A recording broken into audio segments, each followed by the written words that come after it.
Hamburg, Germany, September 12, 1992. Morning light angles through the windows of a small restaurant on Reeperbahn Street, illuminating dust motes that drift like memories. The building survived the war through luck or providence, perhaps both. Inside, the air carries the unmistakable scent of wood smoke and charred meat, sweet and savory, a smell that speaks of patience and care. Behind the counter stands an elderly woman, 73 years old, her silver hair pulled back in a neat bun. Her hands, marked by decades of work, cradle a yellowed recipe card. The paper is translucent with age and grease, its edges soft from countless touches. The handwriting, bold, masculine, each letter formed with care, is fading but still legible. Brisket, 225 degrees, 12 hours. Her name is Marguerite Hoffmann. Most call her Greta. On the wall behind her hangs a photograph in a simple frame, black and white, curling at the edges. 5 people standing before a wooden barracks.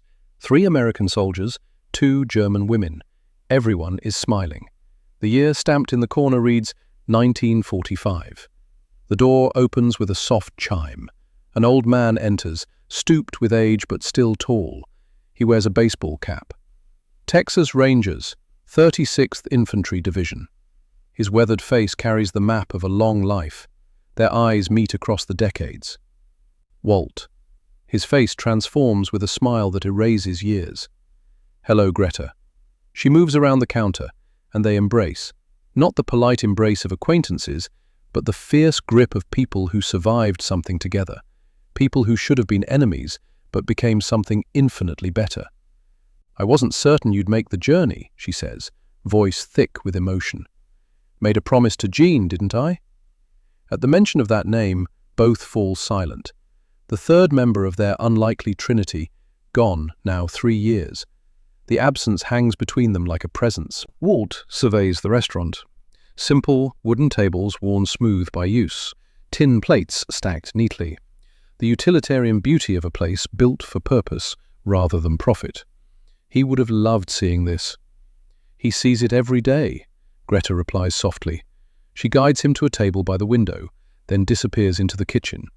When she returns, she carries a tin tray bearing a single piece of meat, dark as mahogany, fat, glistening on its surface, smoke rising in delicate wisps.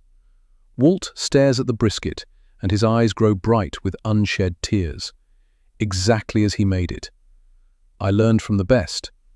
With his hands, no fork, no knife, the way it was always meant to be eaten, he picks up the meat and takes a bite. His eyes close. For a heartbeat, he is not 75 years old in a Hamburg restaurant. He is 28, standing in a Texas prison camp, watching the world change over a shared meal. He chews, swallows, opens his eyes, and looks at Greta with an expression that holds 47 years of friendship, grief, and gratitude. Tell me the story again, he says quietly, from the very beginning, the way it truly happened. Greta settles into the chair across from him. Outside, Hamburg flows through its Saturday morning, cars, pedestrians, the ordinary rhythm of a city that rose from ashes. Inside this small restaurant, time bends backward. It started with a lie, she says. May 3rd, 1945. Calais, France.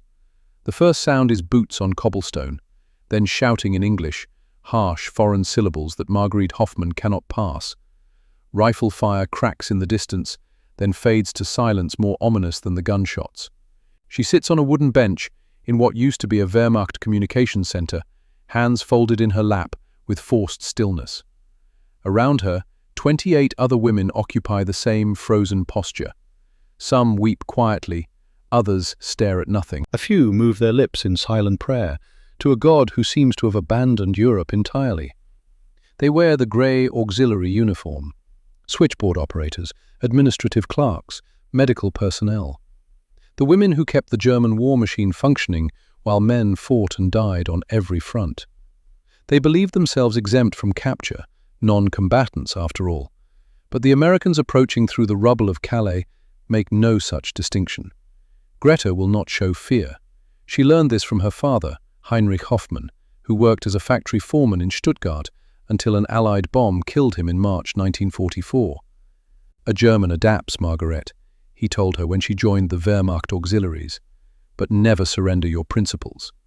She clings to those words now. The door crashes open, American soldiers enter, and Greta's heart hammers against her ribs, despite her determination to remain calm. This is the moment propaganda prepared her for. They will drag the women outside, do unspeakable things, leave them broken in the street like discarded refuse. But the man who enters first does not match the propaganda's description. He stands, perhaps 6 feet tall, broad-shouldered, his face weathered by sun and combat. His uniform bears the stains of weeks in the field, but the fabric is intact, well maintained. He carries his rifle with casual competence, barrel angled toward the floor. When he removes his helmet, his dark hair shows streaks of dust and sweat. "My name is Corporal Walter Brennan." His voice carries the distinctive drawl of the American South, deep and measured. One of the women, a former translator named Helga, whispers a German translation. "You are prisoners of war. You will be treated according to the Geneva Convention. You will not be harmed. You will be fed. You will be transported to a processing facility." The translator renders his words into German. The women stare in confused silence. "Do you understand?" The corporal's tone remains patient, almost gentle. Slowly, uncertainly, heads begin to nod. "Good." He gestures to the soldiers behind him. "Get them water and blankets. We move out in 30 minutes. Greta watches as canteens materialize, passed from hand to hand. A young private, he cannot be more than 20, approaches her with a tin cup. She takes it with trembling fingers, expecting him to snatch it away. A cruel joke, a test. Instead, he smiles, a tired but genuine smile, and moves to the next woman. The water is cold, clean, the finest thing Greta has tasted in weeks. She drinks slowly, afraid it will be taken from her. But the private does not return. He simply continues distributing water to women who expect cruelty and receive kindness instead. This does not align with what she knows. Everything she learned in training said Americans were criminals released from prisons to fight. Men without honor or mercy. Men who brutalized women as a matter of course. But this private just gave her water and smiled at her. The contradiction sends hairline cracks through the certainty she has carried for 3 years. The translator approaches Corporal Brennan. "Sir, the women wish to know, where are you taking us?" "Camp processing facility. Eventually, you'll be shipped to the States. Texas, most likely." "Texas?" Helga's voice rises. "America?" "Yes, ma'am. We're sending POWs stateside. Safer for everyone. War's almost over anyway." Helga turns to translate. The reaction is immediate. Panic, rippling through the group like wind through wheat. "Nein, nicht Amerika, bitte." "No, not America. Please." But Greta says nothing. She is thinking, calculating. Her father taught her to adapt, to survive. She will do both. She will endure this captivity, and when Germany rises again, because surely Germany will rise again, she will go home with her principles intact. She does not yet understand that her principles are built on sand. That foundation is already crumbling, though she cannot feel it yet. Corporal Walter Brennan observes the women boarding the transport trucks. Terror etches every face. He understands. Were the positions reversed, he would be terrified too. But he also knows something these women do not. They are safer now than they have been in months, perhaps years. He climbs into the driver's seat of the lead truck. Behind him, 10 women occupy wooden benches. Greta sits among them, spine straight, face carefully blank. "That one's strong," Private Desmond Shaw remarks from the passenger seat. 22 years old, raised in Tulsa. His grandmother emigrated from Dresden in 1923, taught him basic German in her kitchen while making strudel. "They're all strong," Walt replies, starting the engine. "Had to be, to survive this long." "Reckon they'll cause trouble?" "No, they're too smart for that. and too exhausted. The convoy begins moving through Calais, past buildings reduced to skeletal frames, past burned vehicles abandoned mid-flight, past the physical evidence of 6 years of total war. Greta watches through the canvas opening at the truck's rear. She sees her country's defeat inscribed in every crater, every collapsed wall, every improvised grave marker. But she does not cry. She exhausted her tears when her father died, when the letters from Klaus stopped coming, when the certainty of victory transformed into the reality of collapse. She has no tears left, only endurance. The Atlantic Ocean, May 5th to 10th, 1945. The transport ship wallows through grey seas, its holds crammed with prisoners being shipped to America. German soldiers, auxiliaries, the human debris of a shattered empire. Greta shares a cabin with 5 other women, bunks stacked 3 high in a space designed for cargo, not people. The air reeks of diesel fuel, unwashed bodies, and fear. Liesl Abler occupies the bunk above Greta's. 21 years old, blonde, with a sweetness that seems incongruous in this grey world. She leans over a bucket now, retching from seasickness, her body racked with spasms. Dr. Anneliese Fischer hands Liesl a cup of water. 34, a military nurse who has witnessed horrors that hollowed her eyes and straightened her spine. "Small sips," she says with professional calm. "It will pass." On the top bunk, Brunhilde Vogel, Hilda to everyone, sits with arms crossed, radiating bitterness like heat. 29, from Berlin. Her father was SS, though she does not advertise this fact. Not anymore. "We should have fought to the death," Hilda says, her voice hard as obsidian. "Should have died with honor rather than surrender like cowards." "If you wanted to die, you missed your chance," Dr. Anneliese replies without looking up. "Jump overboard now if that's still your preference. No one will stop you." Hilda's glare could ignite paper, but she says nothing. Greta lies on her bunk, staring at the metal ceiling inches from her nose. She holds a piece of paper, a letter she writes every night, knowing it will never be sent, that it may never be read. "Dear Klaus," she writes in careful script, "I do not know where you are. I do not know if you are alive. But I write as though you will read this someday. The Americans have captured us. They are taking us to a place called Texas, somewhere in the middle of America, they say. Hot, dry, like a desert. I am not afraid, Klaus. Father taught us both to be strong. I will survive this. And when the war ends, I will find you. I promise. Your sister Greta." She folds the letter with precision, tucks it into her pocket with 6 others, each identical in their desperate hope, their impossible promises. Every night she writes. Every night she makes the same vow. The ship docks at Newport News, Virginia. The women are transferred to trains, locked cars with armed guards, but still treated with a correctness that confuses them. They receive food, real food, bread, cheese, apples, water, more than they have seen in months. Greta watches America pass beyond barred windows. Farmland stretches in every direction, untouched by bombs. Forests grow thick and green. Small towns stand intact, their buildings whole, their streets functioning. Factories produce, their smokestacks exhaling prosperity. She expected devastation. Propaganda promised that America was on the verge of collapse, a decadent empire bleeding resources, barely holding together through stolen wealth and oppression. But what passes beyond these windows is prosperity, strength, abundance. This does not reconcile with what she knows. "Look," Liesl whispers, pressing her face against the bars. "Everything is so clean, so undamaged." "They are showing us only what they want us to see," Hilda snaps. "Do not be fooled." "Doctor." Anneliese says nothing, but she watches too. Her physician's eyes note details, calculate, question. Greta maintains her silence, but doubt seeps into the cracks propaganda left behind. If this abundance is theatre, it is remarkably thorough. How many resources would it require to create such an elaborate deception? And for what purpose? Unless it is not deception at all. Unless this is simply reality. The thought terrifies her more than any threat of violence. Camp Concordia, Texas, May 10th, 1945. The train stops at a small station surrounded by emptiness.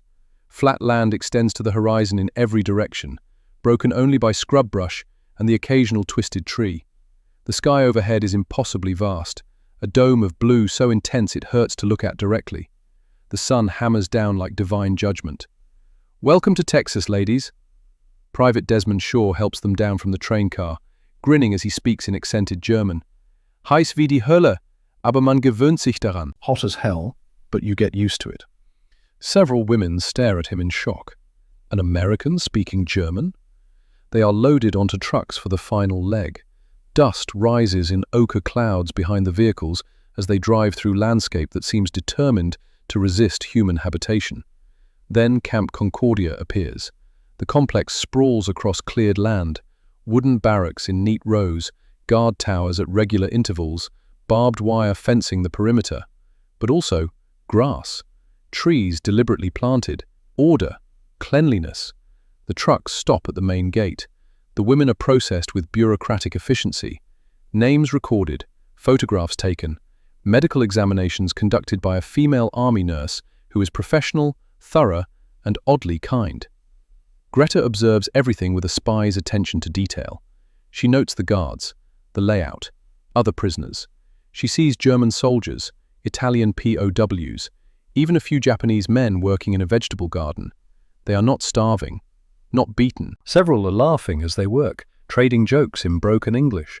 This makes no sense according to the framework she carries. A door opens. A voice calls, "Hoffman, Margaret." She enters a small office. Behind a desk sits a middle-aged man wearing sergeant stripes. His face is creased with experience, his eyes sharp but not unkind. "Sergeant Raymond Caldwell, I'll be processing your intake. Please, sit." She sits, hands folded, spine rigid. He asks questions in practiced cadence. Name, rank, unit, service history. She answers truthfully. There is no strategic value in lies when they already possess her complete records. "You speak English?" he asks. "A little." Her accent is thick, but the words emerge clearly. "Good, that'll make things easier." He stamps a form with mechanical precision, slides it across the desk. "You're assigned to Barracks 7. Dinner is served at 1800 hours. That's 6 p.m. You'll eat what we eat, same portions. Geneva Convention requires it, and we follow the rules." He pauses, looks at her directly, and something in his gaze shifts, becomes almost gentle. "Miss Hoffman, I know what you've been told about Americans. I know what you were taught to believe. But I'm going to tell you something true. We are not here to hurt you. We are here to ensure you survive this war. You follow the rules, we'll treat you fairly. That's a promise." Greta nods slowly. Understood. But she does not believe him, cannot believe him, because if he is telling the truth, then everything else was lies. And she is not ready to accept that possibility. Not yet. Barracks 7 is a long wooden structure with rows of bunk beds, each made up with clean sheets, pillows, a wood-burning stove centered for heat, windows fitted with screens to keep out insects. Greta chooses a lower bunk near the window. The mattress is thin, but softer than anything she has felt in months. She sits on the edge, testing it, half expecting it to be taken away. Liesel claims the bunk above. Hilda settles 2 beds down. Dr. Annalisa takes the bed across the narrow aisle. "This is wrong," Hilda mutters, her voice low and venomous. "They are treating us too well. They want something from us." "Perhaps they simply follow their own laws," Dr. Annalisa suggests mildly. "Laws?" Hilda's laugh is bitter. "There are no laws in war, only power, only victory and defeat." Greta says nothing. She lies back on the bunk, closes her eyes against the Texas sunlight streaming through the window. Exhaustion pulls at her like an undertow, but sleep will not come, because Sergeant Caldwell's words echo in her mind. "We are not here to hurt you." Why would he need to say that? Why make such a promise unless he intended to keep it? Unless the promise itself was the point? Unless Americans actually believed in their own rules, even during war? The possibility terrifies her. May 10th to 14th, 1945. The first days. Routine establishes itself with military efficiency. Wake at 0600, roll call at 0630, breakfast at 0700, work assignments at 800, lunch at 1200, more work, dinner at 1800, free time until 2100, lights out at 2200. The work is not arduous. Laundry duty in the camp's industrial washroom, scrubbing uniforms, folding linens. The labor is tedious rather than brutal, designed to keep idle hands busy rather than to punish. And they are fed. Breakfast arrives on tin trays, porridge sweetened with sugar, toast spread with real butter, not the ersatz margarine Germany has survived on for years, coffee hot and strong enough to strip paint. Lunch consists of beef stew thick with vegetables, fresh bread that steams when broken open, an apple or orange, fruit Greta has not seen in over a year. Dinner varies: chicken, pork chops, mashed potatoes, green beans, biscuits dripping with honey. Greta stares at her plate during every meal. This abundance exceeds what German civilians are receiving, exceeds what Wehrmacht soldiers in the field were getting even before the collapse. The American soldiers eat identical meals, same portions, same food, cooked in the same industrial kitchen. She watches them during mealtimes, studying their faces, their bodies, searching for signs of the weakness propaganda promised. But these men are healthy, well-fed. Their uniforms fit properly because they have not lost weight. Their faces carry color rather than the grey pallor of malnutrition. Their hands remain steady, unmarked by the tremors of starvation. These are not desperate criminals barely holding their empire together. These are ordinary men performing ordinary duties. On the third day, Private Desmond Shaw approaches her during laundry duty. "Guten Morgen, Fräulein Hoffmann," he says with careful pronunciation. She looks up, startled by the German words in his American accent. "You speak German?" "Ein bisschen." His grin transforms his young face. "My Oma, my grandmother, came from Dresden. She taught me in her kitchen while she made Apfelstrudel." "Why are you telling me this?" He shrugs with the easy physicality of the young and healthy. "Thought you might like talking to someone in your own language. Must be lonely, being so far from home." Greta's throat tightens unexpectedly. It is lonely, desperately, achingly lonely. But she cannot show weakness, cannot give them leverage. "I am fine," she says, the words stiff. "Okay, but if you need anything, medicine, extra blanket, whatever, just ask me. That's what I'm here for." He walks away, leaving her standing with a wet towel dripping in her hands, staring after him in confusion. Why is he kind? What tactical advantage does kindness serve? Or perhaps kindness is simply who he is. The possibility unsettles her more than cruelty would have. That night, Greta writes another letter to Klaus. "Dear Klaus, I do not understand these Americans.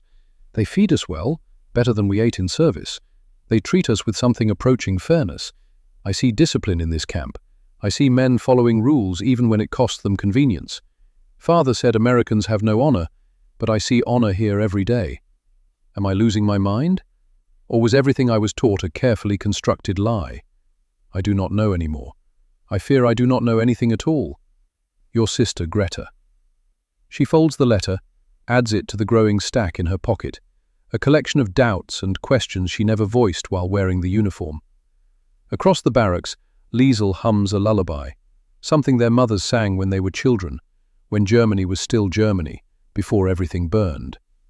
Dr. Anneliese mends a torn shirt with the precise stitches of surgical training applied to mundane tasks. Hilda sits on her bunk, arms crossed, face set in lines of stubborn certainty. She alone seems unmoved by the camp's strange kindness. Outside, the Texas night is vast and velvet dark. Stars shine with an intensity impossible in Europe's bombed and burning cities. Greta lies down, pulls the clean blanket over herself, and tries to sleep.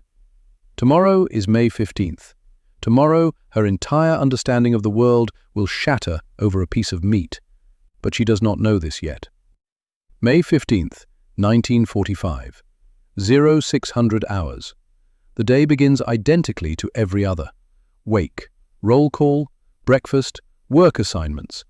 But Greta senses something different in the air, a tension, an anticipation she cannot name. Throughout the day, a smell builds. Wood smoke, yes, but something else underneath. Charred meat, spices, a sweetness that makes her stomach growl despite the adequate lunch. Was riecht so? What smells like that? Liesel asks during afternoon laundry shift, sniffing the air like a hound. I do not know, Greta admits. Other women notice too. The smell drifts through the entire camp, inescapable and intriguing. At 16:30 hours, Corporal Walt Brennan walks through the camp with deliberate purpose. He stops at the mess hall, speaks with the head cook, a black man named Eugene Whitmore. Gene is 35, born in New Orleans, raised in his uncle's restaurant before the war. He joined the army in 1942, not to fight, he failed the physical with flat feet and a heart murmur, but to cook, to feed people, to make them happy through food. He has been awake since 0400, tending 3 industrial smokers behind the mess hall, watching temperature gauges, adding hickory wood chips at precise intervals, basting meat with a sauce whose recipe he inherited from his grandfather. Today is Tuesday, and on Tuesdays, Gene makes brisket. Real Texas brisket. The kind that requires 12 hours, the kind that cannot be rushed. It's ready, Gene tells Walt, wiping his hands on his apron. Best batch I've made in 2 months. Walt nods. The German women won't know what to make of it. Gene's smile carries sad wisdom. They'll think we're mocking them, poisoning them. Always happens the first time, but they come around eventually. What if these don't? Then they don't. Gene shrugs with a philosophical acceptance that comes from understanding human nature. Can't force acceptance, can only keep offering. Let the food speak for itself. Walt claps his shoulder. You're a better man than most, Gene. Just doing what my granddaddy taught me. Feed people right, they remember. Give them food made with care, they learn something about who you are. Maybe they learn something about themselves, too. The afternoon drags. The smell intensifies. By 1700 hours, every woman in the camp is aware of it, though none can identify the source. At 17:55, the dinner bell rings. The women form an orderly line outside the mess hall, tin trays gripped in calloused hands. Greta stands with Liesel and Dr. Anneliese. Behind them, Hilda maintains her characteristic distance, her face set in lines of permanent suspicion. The smell is overwhelming now, wood smoke thick enough to taste, charred meat, an underlying sweetness that makes Greta's mouth water despite her determination to remain detached. They enter the mess hall. At the serving line, Gene Whitmore stands behind a massive cutting board. On it rest several enormous pieces of meat, dark brown, almost black, with fat glistening on the surface like molten gold. A thick crust of spices and char coats the exterior. Gene slices with the confidence of decades of practice. Each cut reveals tender pink interior meat, a distinctive smoke ring visible in the flesh where the smoke penetrated deep. "Evening, ladies," Gene says warmly as the first woman approaches. His smile is genuine, reaching his eyes. He places 2 thick slabs on her tray with tongs, adds a square of golden cornbread, a generous scoop of creamy coleslaw flecked with carrots, a ladle of pinto beans simmered with bacon and onions. The woman stares down at her tray in confusion and growing horror. Greta receives her portion next. The meat is wrapped partially in butcher paper, grease already soaking through the thin material. There is no proper plate underneath, no fork, no knife, just meat, on a tin tray, like food for animals. Behind her, Liesel takes her portion, then Dr. Anneliese, then Hilda, whose face darkens with each passing second. They move to their designated tables, sit in stunned silence. Around them, American soldiers receive the same meal. They sit at their own tables, pick up the meat with their bare hands, and bite into it with obvious pleasure. Grease runs down chins. They chew with mouths open, laughing between bites, licking their fingers with unself-conscious enjoyment, eating like savages. Greta's stomach churns with revulsion. At the next table, a young soldier picks up a rib, tears the meat from the bone with his teeth, sucks the bone clean, then grins at his companion and makes some joke that provokes raucous laughter. Das ist Straßenessen, Liesel whispers, her voice trembling. This is street food. Hilda's voice cuts through the hall like a blade. Sie futtern uns wie Schweine. They are feeding us like pigs. She stands abruptly, her chair scraping against the floor. Every head in the mess hall turns. Das ist Sklavenessen.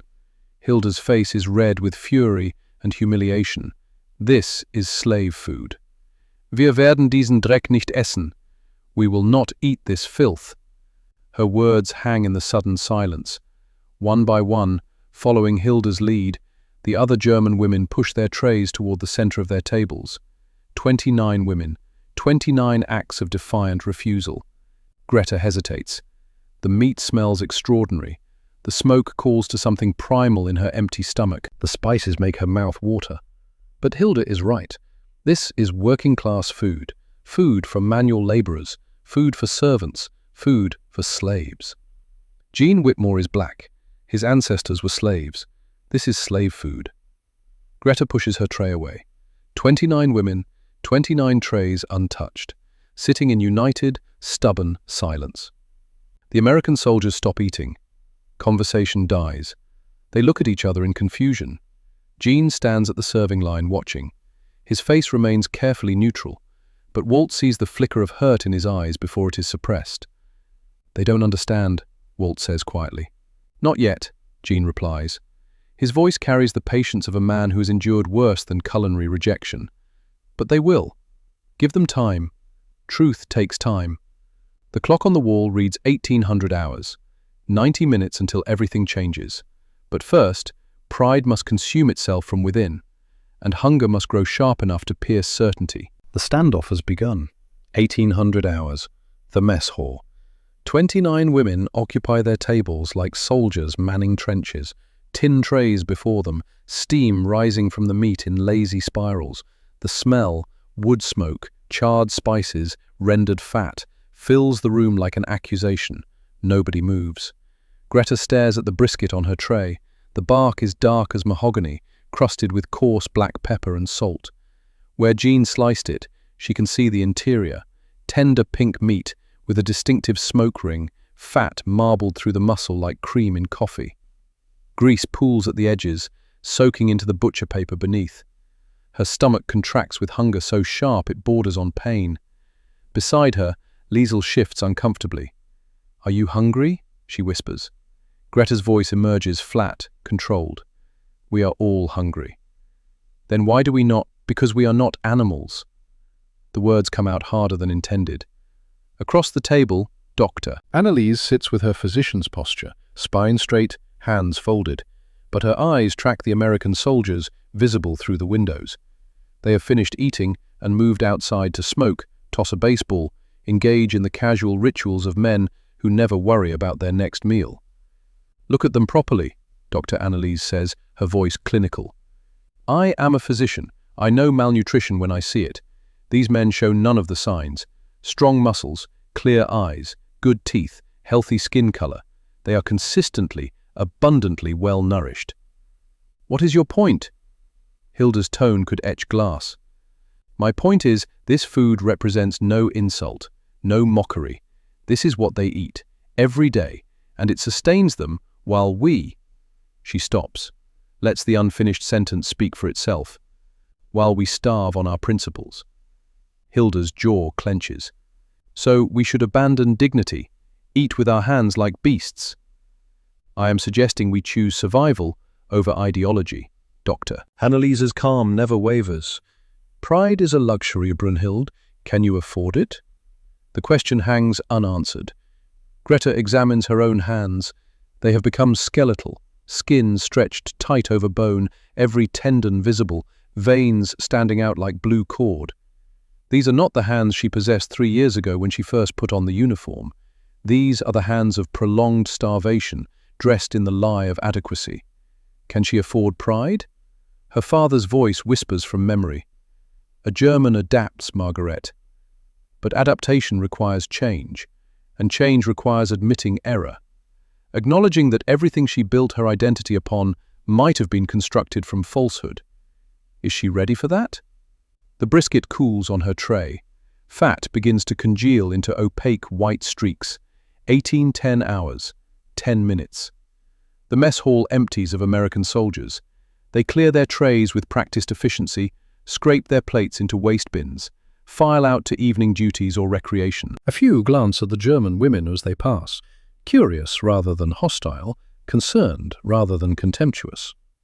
One young corporal pauses near the German section, studies the untouched food with genuine puzzlement, shakes his head in what appears to be sadness rather than anger, then continues on. Gene Whitmore begins his cleanup routine, wiping down the cutting board with methodical care, covering the remaining brisket. His movements are deliberate, almost meditative. He does not look directly at the women, but Greta knows with certainty that he remains aware of every one of them. Every tray still full, every rejection of his work. Walt Brennan enters through the kitchen door, crosses to Gene. They speak in voices too low to hear, but Greta reads the body language. Walt's hand on Gene's shoulder, a gesture of comfort or solidarity. Gene's slight headshake, Walt's nod of understanding. Then Walt turns and walks toward the German section. 1820 hours, 20 minutes. Walt pulls up a chair, turns it backward, straddles it with his arms resting on the back. His posture is relaxed, but his eyes carry a seriousness that commands attention. "You don't like the food." A statement, not a question. Greta meets his gaze without flinching. "We do not eat garbage." Garbage. Walt's eyebrows rise fractionally. "Mom, that brisket represents the finest Texas has to offer. It is street food, food for..." She searches for the English vocabulary. "Niedrige Menschen." Low people. Walt translates without inflection. "You believe this is low people food?" "Yes." He nods slowly, as if confirming something he already suspected, reaches across the table, picks up the brisket from Greta's tray, examines it as though seeing it for the first time. "My mother," he begins, his drawl thickening slightly, "came to Texas in 1920. Her name was Katharina Bergman, from Hamburg." He pauses. "You know Hamburg?" Greta nods. "After the First War ended, Germany was starving. My mother told me stories that still give me nightmares. Stories about eating potato peels boiled in water that wasn't quite clean. About bread made from sawdust that tore up your insides. About watching her 7-year-old brother die from hunger because there simply wasn't enough food to keep him alive." Greta's throat constricts. She knows these stories. Every German knows these stories. They are the foundation myths of the Republic's failure, the justification for everything that came after. She emigrated alone with borrowed money, took a job cleaning houses for a wealthy family in Fort Worth, oil people with more money than sense. She scrubbed their toilets, washed their floors, laundered their clothes. Walt pauses, takes a bite of the brisket, chews slowly, deliberately. "She was what you'd call niedrige Menschen, Miss Hoffman. Very low. The absolute lowest rung of society." He swallows, continues. "One summer evening, the family threw a big barbecue party, all their rich friends in attendance. At the end of the night, the wife, Mrs. Helen Henderson, told my mother to take home all the leftover food, a whole brisket, just like this one. My mother cried when she ate it that night, not just because it was the most delicious thing she'd tasted in years, though it was. She cried because Mrs. Henderson had given her that food with dignity. No pity, no condescension, simply, 'You worked hard today, you earned this, take it home and enjoy it.'" Walt sets the meat back on Greta's tray with care. "That woman, Mrs. Henderson? She was black, Miss Hoffman. Her grandfather had been enslaved on a Louisiana plantation. Her family knew hunger, the kind of hunger that spans generations, that gets passed down like a genetic disease, and yet she shared what she had with a German immigrant girl who scrubbed her toilets." He stands, pushes the chair back to its original position with his boot. "You think this is low people food? You're absolutely right. It is. My mother was low people. Gene Whitmore's grandfather was low people. The absolute lowest. Slaves, immigrants, the ones nobody wanted, the ones society decided weren't quite human." His voice drops, becomes almost gentle. "But you know what? Low people food kept them alive when everything else failed. kept them strong when the world tried to break them. And eventually, those low people built this country into what it is today. He leans down slightly, his face level with Greta's. So you can sit here in your pride and starve. You can cling to the beliefs that brought you to this moment, prisoner in a foreign land, thousands of miles from home, your country in ruins. Or you can eat, adapt, survive. Your choice, Miss Hoffman, always your choice. He walks away, his boots echoing on the wooden floor. Greta stares after him, her chest tight, thoughts tumbling over each other like rocks in an avalanche. Around her, the silence has weight, texture. The other women sit frozen, each processing Walt's words through the filter of her own experience, her own hunger, her own doubt. 18:30 hours, 30 minutes. Liesel's voice fractures the silence, small, trembling. My mother was low people too. Liesel, do not. Hilda's warning carries venom. But Liesel continues, staring at her tray as though it contains answers to questions she has been afraid to ask. A seamstress in Munich. We were very poor. Sometimes, her voice catches.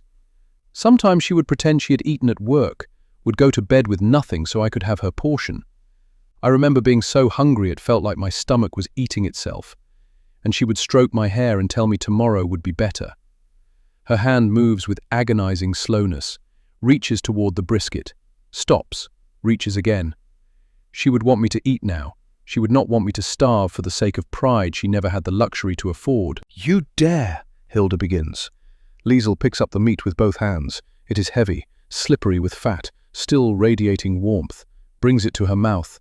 Her hands shake so violently she nearly drops it. She bites, her eyes close. Her entire body goes rigid, as though electricity just ran through her. She chews, swallows, opens her eyes, and tears stream down her face in silent rivers. Oh, she whispers, her voice breaking. Oh mein Gott. She takes another bite. Bigger, faster, crying now in earnest, but unable to stop eating. The smoky richness flooding her senses, the tender meat that falls apart in her mouth, the fat that melts on her tongue, the bark that provides textural contrast, crunchy exterior giving way to impossible softness. Veretta, Hilda shouts, standing so abruptly her chair tips backward. Traitor! But Liesel does not stop. She devours the first piece, then immediately starts on the second. Eats it with the desperate intensity of someone who has been starving longer than she admitted even to herself.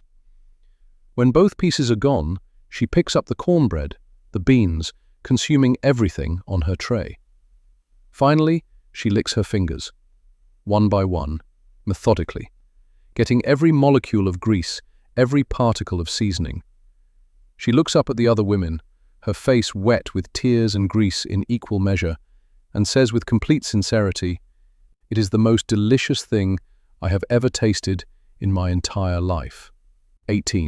40 hours, 40 minutes. The dam has developed a crack.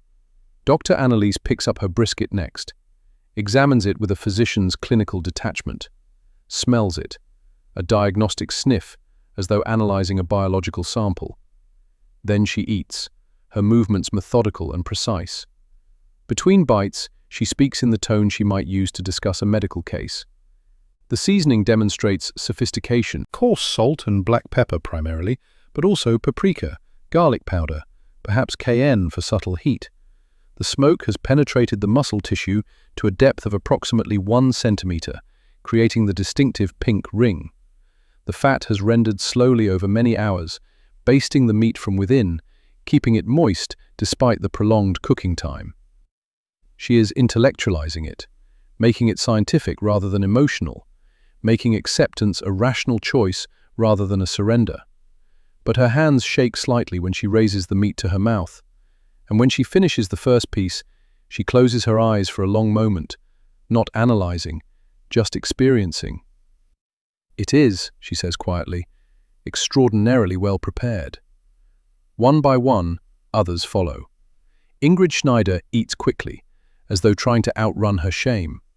Margareta Schwartz eats slowly, savoring each bite with closed eyes. Ursula Koch eats while staring at the wall, as though pretending she is somewhere else. The domino effect Walt predicted. Within 15 minutes, only 5 women remain at the tables with untouched trays. Greta, Hilda, and 3 others whose names Greta does not know well, women who sit isolated in their own stubborn certainty, watching the collapse of group solidarity with expressions ranging from disgust to despair. 5 islands in a sea of surrender. 1850 hours, 50 minutes. Hilda's face could be carved from granite. I will not betray everything we believed in. Greta looks at her, really looks. Hilda has lost weight, even in the weeks at this camp. Her uniform, which fits snugly when they arrived, now hangs loose on her frame. Her cheekbones stand out sharply. Her eyes have sunk into her skull. Everything we believed, Greta says slowly, the words forming as she speaks them, was built on lies. The statement surprises her. She did not consciously decide to say this. The thought simply emerged, fully formed, undeniable. Hilda's head snaps toward her. What did you just say? Look at them. Greta gestures toward the window where American soldiers are visible in the golden light of early evening. Do they appear weak? Decadent? Like a dying empire clinging to past glory through stolen resources?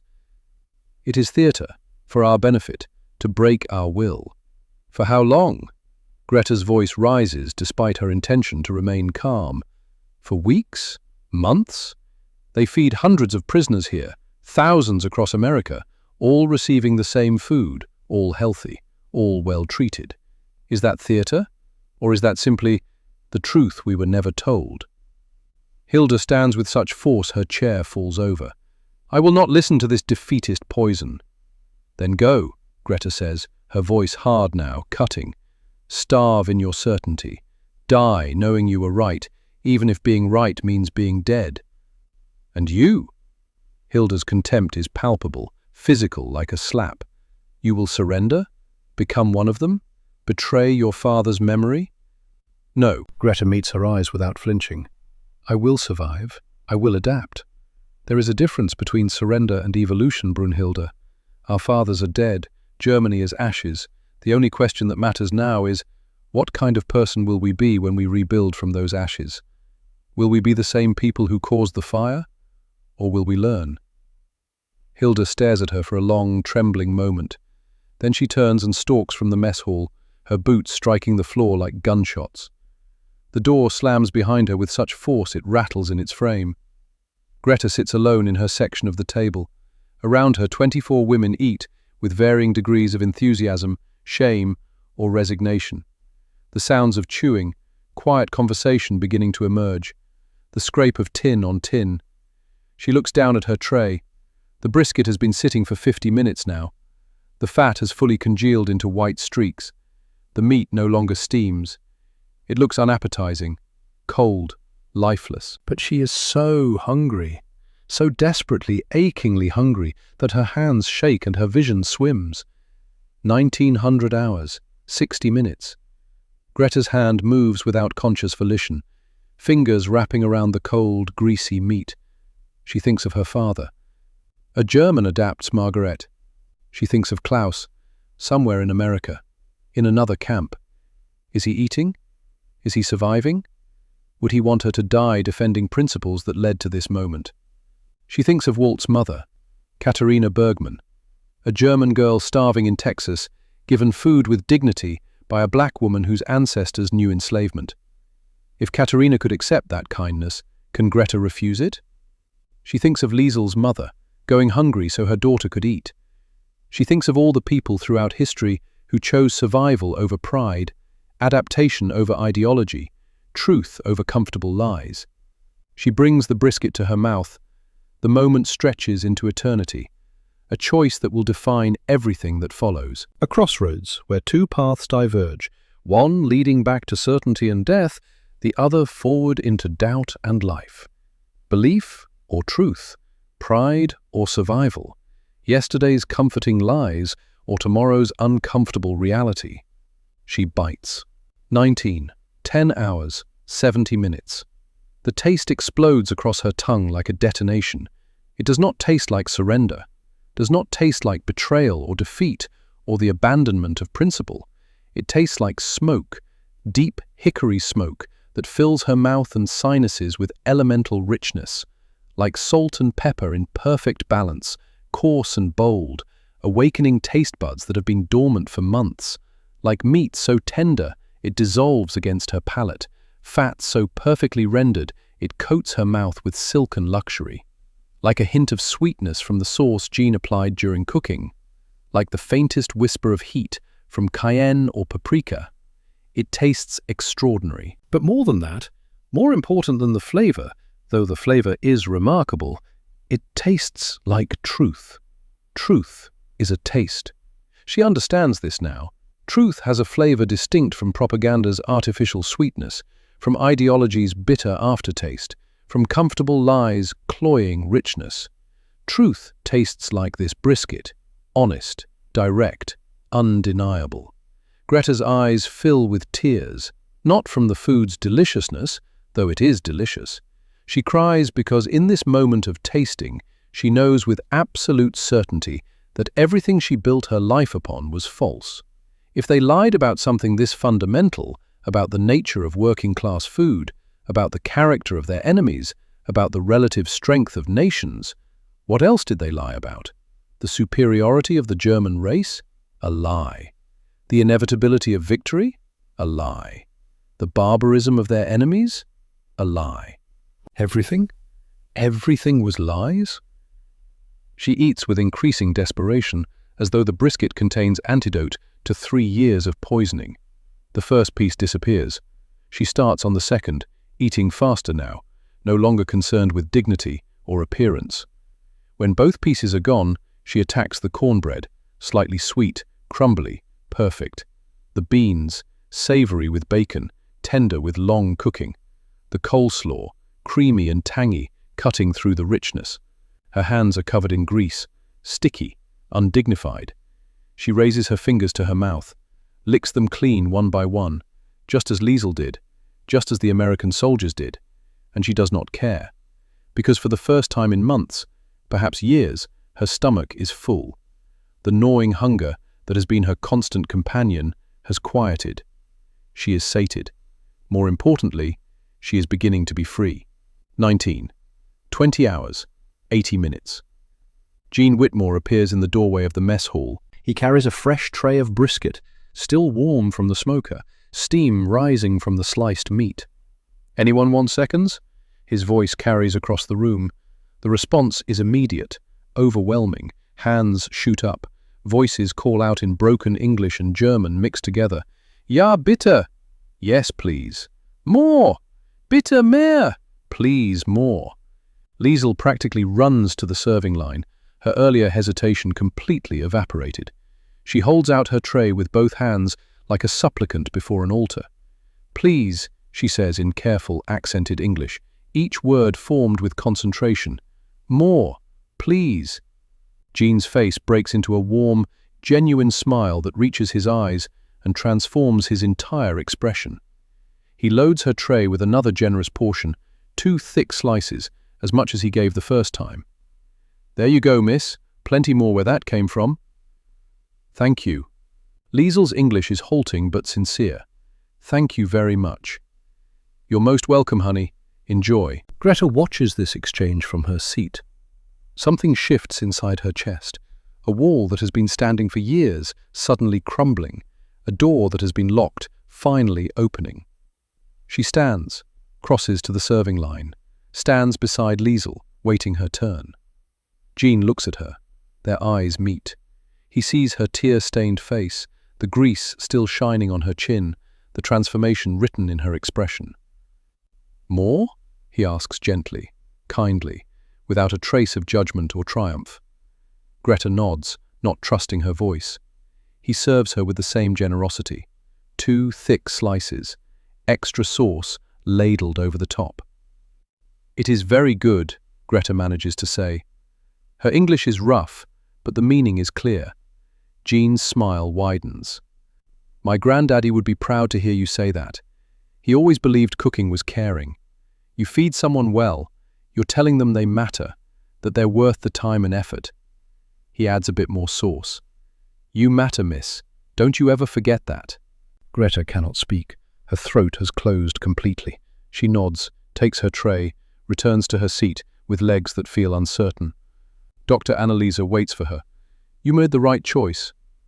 Did I? Greta sets down her tray. Or did I simply give up? There is no shame in choosing life over ideology. Your father would understand that. My father is dead. Exactly. Dr. Annalisa's voice is firm but not unkind. He is dead. You are alive. Honor him by staying that way. Honor him by being wiser than the system that killed him. Greta eats her second portion more slowly this time, savoring each bite, letting herself truly taste it, truly experience it, truly accept it. Around her, the mess hall has transformed, women laughing, talking, some attempting English phrases with the patience of the servers behind the line, comparing the meat to German dishes they remember, asking questions about preparation techniques. They do not look like prisoners anymore. They look like people, simply people, sharing a meal, finding common ground in the universal language of food. 1930 hours, 90 minutes. The transformation is complete. 24 women sit at the tables, eating and talking. Only Hilda remains absent, maintaining her defiant isolation somewhere else in the camp. Greta finishes her second portion, sets down her tray, sits back in her chair. For the first time in years, she feels something other than fear or anger or grim determination. She feels hope. Small, fragile, barely more than a seed, but hope nonetheless. Because if she was wrong about the brisket, if she was wrong about the Americans, if she was wrong about the fundamental nature of this war, then perhaps she can be right about something else. Perhaps she can rebuild, relearn, become someone new. Perhaps this is not an ending, but a beginning. Outside, Walt Brennan and Jean Whitmore stand in the golden light of Texas evening, both smoking cigarettes. How'd it go? Walt asks. Jean's voice carries the satisfaction of a job well done. Same as it always does. They refused. They watched. They broke. They ate. They came back for more. All of them? All but one. That Vogel woman, the bitter one from Berlin. Walt nods slowly. She'll come around, or she won't. Can't save everyone from themselves. They stand in comfortable silence. Inside the mess hall, the sound of female voices, German and English mixing, laughter starting to emerge, the first tentative bridges being built between enemies who are learning they are simply people. Jean speaks quietly. My granddaddy told me something when I was about 10 years old. He said, Eugene, you can't argue a person into loving you. You can't force acceptance through words or logic. But you can feed them. You can give them food made with care and patience and love. And sometimes, not always, but sometimes, that's enough to start something, to plant a seed. Walt flicks his cigarette away, watches the ember arc through the dimming light. Wise man, your granddaddy. He was enslaved from birth until he was 15 years old, lived through horrors I cannot begin to imagine, saw his family torn apart, sold away, destroyed. But he didn't die bitter. He died surrounded by people he loved, in a bed he owned, with a full belly. Jean's voice carries quiet wonder. He died free, truly free. Not just legally free, but spiritually free. He chose not to carry hate, and he taught me to do the same. He looks toward the mess hall, where golden light spills from the windows. Those women in there? They were enslaved too. Maybe not with chains and auction blocks, but enslaved nonetheless. Enslaved by propaganda. By a system that told them they were superior while it slowly destroyed them. Enslaved by lies so big they couldn't even see the chains. And now? Walt asks. Now they're beginning to be free. They can't see it yet. Won't understand it for weeks, maybe months. But freedom has a taste, same as bondage. They just took their first real bite of freedom. And once you taste it, once you truly taste it, you can never quite forget. May 16th, 1945. The next morning. The camp wakes to routine, but the atmosphere has fundamentally changed. Women approach breakfast with less suspicion.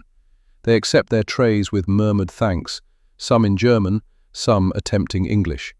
They eat without protest, without the vigilant watchfulness of the previous days.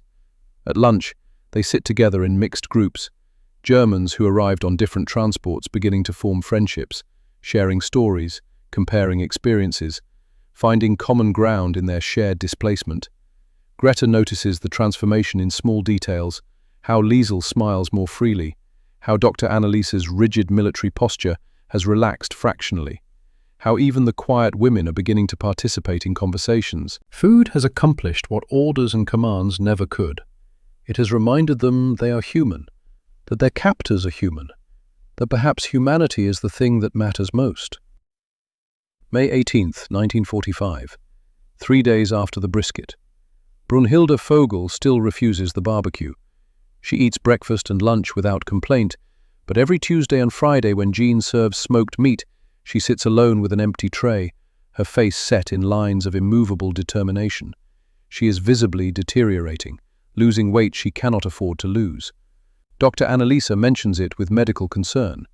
Greta sees it too, the way Hilda's uniform hangs like a tent, the sunken quality of her eyes, the tremor that has developed in her hands. That evening, Greta approaches Hilda during free time, finds her sitting on the steps of the barracks, staring at nothing. "You are going to die," Greta says without preamble. Hilda does not look up. "Then I die with my principles intact." There is no honor in stupidity. Now Hilda looks up, her eyes flashing. "Excuse me? You think refusing food demonstrates nobility? It does not. It demonstrates nothing except stubborn foolishness. You are not hurting them. You are only destroying yourself. I will not eat slave food." Greta's patience, worn thin by days of watching this slow suicide, finally snaps. "It is not slave food." Her voice rises sharply. Other women turn to look. "It is food. Just food. Food prepared by a man whose grandfather survived enslavement, who transformed suffering into beauty. You insult him. You insult everyone who has ever suffered by calling it slave food." Hilda stands, her body rigid with anger. "You have no right." "I have every right. I was you. Stubborn, certain, completely, catastrophically wrong." Greta steps closer. "I know what you are feeling because I felt it too. The terror of admitting error.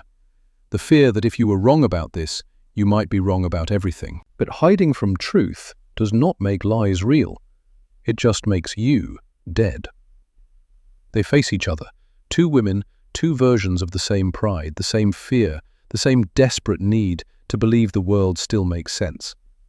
"What changed your mind?" Hilda asks, quietly, some of the anger draining from her voice.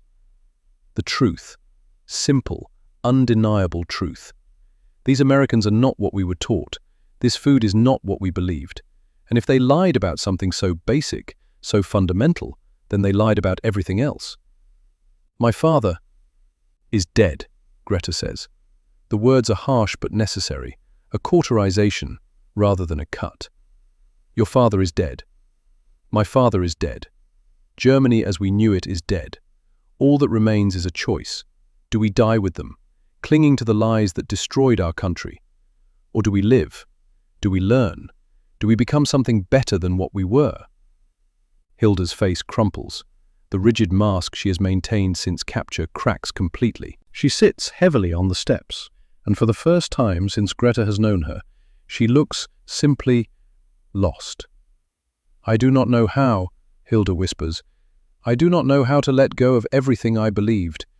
It feels like betraying my father, betraying Germany, betraying myself." Greta sits beside her. "Neither did I. But I learned. And if I can learn, so can you. It is not betrayal, Brunhild. It is evolution. It is survival. It is choosing to honor your father by being wiser than the system that killed him." They sit in silence as the Texas sun sets, painting the sky in shades of orange and purple that neither of them has words to describe.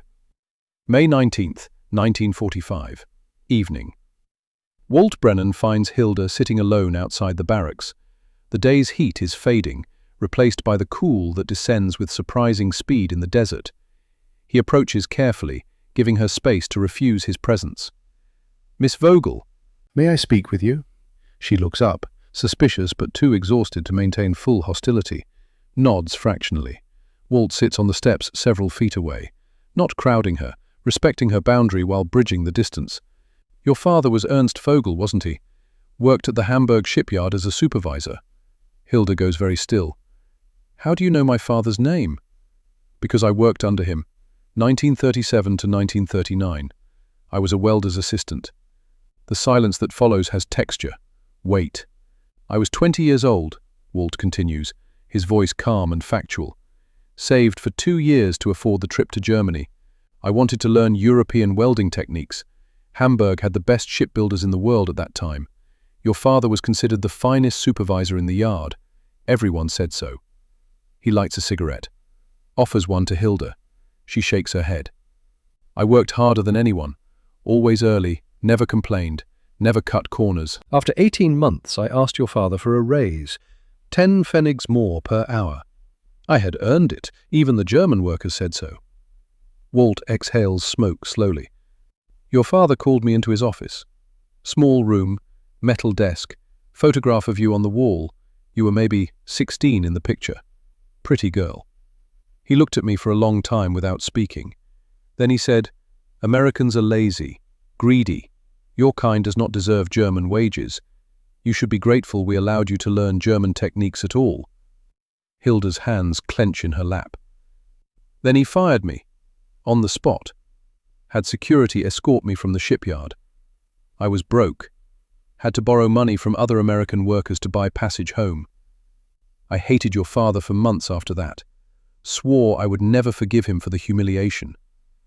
Walt looks at her directly. "But you know what? In hindsight, he did me a favor.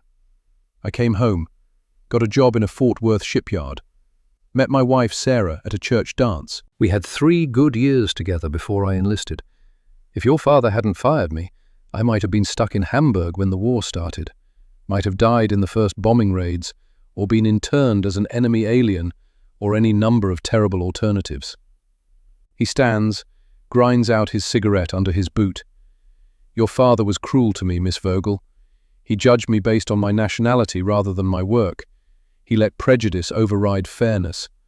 But I'm not cruel to you, because I learned something your father never did. Cruelty does not honor the people who hurt us. It just spreads the poison, and I choose to let that poison die with me, not with you." He starts to walk away, then pauses.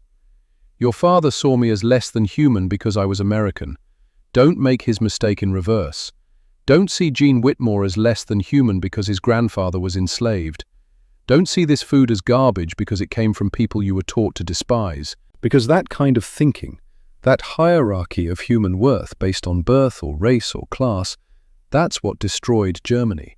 That's what killed your father, and it will kill you too if you let it. He walks away, leaving Hilda alone with her thoughts. She sits motionless in the gathering dark. Something inside her, something that has been clenched tight since her father died, since Berlin fell, since the world stopped making sense, begins to loosen. Just slightly. Just enough to let in a sliver of light. May 20th, 1945. Morning. Walt Brennan calls Greta to the administrative office. As she crosses the compound, her heart hammers. Has something happened? Is there news from Germany? Bad news about her mother? About Klaus? She enters to find Walt seated behind his desk, his expression serious but not grim. "Sit down, Miss Hoffman." She sits, hands folded, bracing for impact. Walt slides an envelope across the desk. It bears official stamps, American Military Postal Service markings, the bureaucratic evidence of long routing through multiple channels. "What is this?" "Open it." With trembling hands, she tears open the envelope. Inside, a typed letter on official stationery, and a photograph. The photograph shows a young man standing in front of a vegetable garden. He is thin, but not starving. His face is tanned from outdoor work. He is smiling. It is Klaus, her brother, her Klaus, alive. He is... Her voice breaks. She cannot finish the sentence. "Camp Alva, Oklahoma," Walt says gently. I submitted a request through official channels the week you arrived. It took time to process, the system is overwhelmed, but I got confirmation yesterday. Your brother is alive and healthy. He's working agricultural detail, helping grow vegetables for the camp. According to his commanding officer, he's a model prisoner. Quiet, hard-working, no disciplinary issues. Greta stares at the photograph, and tears blur her vision. She has not cried in front of another person in years, has not allowed herself that vulnerability, but now she cannot stop. The tears come in great, heaving sobs that shake her entire body. "Why?" she manages to gasp out between sobs. "Why did you do this?"